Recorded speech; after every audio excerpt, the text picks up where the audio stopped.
Hello there. Dr. Bill Crawford here, psychologist, speaker, author of 7 books, host of 2 PBS specials. Here again to bring you another tip on how to help you create the life you want. Specifically, how to use my life from the top of the mind philosophy to bring more clarity, confidence, creativity to everything you do. I'm here on the beautiful campus of Texas State University, and I've just witnessed a magnificent production of one of my favorite musicals, A Chorus Line. Now, if you know anything about Texas State or A Chorus Line, you know that is a wonderful combination. The musical theater department here at Texas State is one of the top 10 in the nation. Kaitlin Hopkins has amassed a beautiful, talented cast, crew, teachers, students, and put together this production that is just marvelous. As good as you'll see on Broadway. And the musical itself, for me as a psychologist, is just very special because it speaks of the psychology. Why do we do the things we do?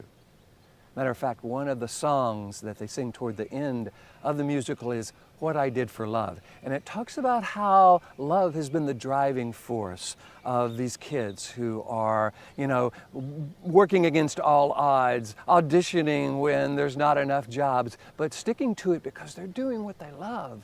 And that is so important. I think many of us find ourselves motivated by sometimes some energy other than love. It could be worry, it could be frustration, it could be anger, it could be resentment, it could be fear.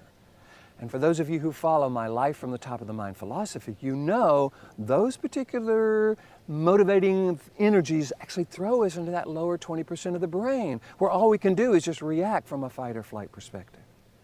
Love, on the other hand, doing what you love for a living, going in it because you love it, putting your all into it, accesses this upper 80% of the brain, what I call the top of the mind, where we have access to all of our qualities, characteristics, skills that allow us to be successful. You've seen people who are doing what they love for a living, and you'll notice what they do and how they do it is just so special. And I think that's something we might want to look at, not just in terms of what we do for a living, but why we do anything. What if we interacted with our members of our family based on love? I mean, that is the reason we are in a family with them, right? And yet, have you noticed sometimes those interactions don't have love as their foundation? What if we earned our living, if we served our customers, if we created our product, if we did what we did for love? How would that change what we do? How would it change our experience of what we do? How would it change the quality of what we do and the quality of our life? I think it would be very, very special. I have the privilege of going around the country, sharing this information, doing what I love for a living. I call it getting paid to do what I would pay to do. And therefore, when someone calls me, I'm not concerned about that. I'm thinking, hey, somebody wants me to come do what I love. And I think that's the challenge here, folks. We've got to get really clear about what would it be like if we were bringing love into our life as a motivation for who we are, what we do. One of the questions that I love to help people kind of ask as they're beginning to look at their motivation is, number one, am I thinking and feeling what I'm thinking on purpose? Is it working for me? Is it defining me? Would I recommend this to someone I love? Because when we can begin to live in a way that we would recommend to those we love, we are using love as an energy for what we do, behind what we do.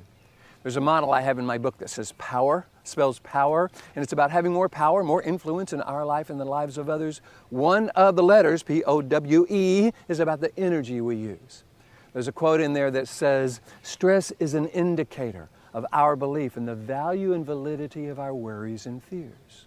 When we use worry and fear as a motivating energy, we bring it value and validity. That throws us into that lower 20% of the brain. We find ourselves stuck and paralyzed and confused and not bringing our best to the situation.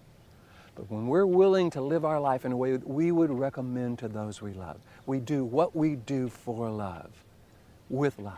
I think what you're going to find is that frees you to bring the best of who you are.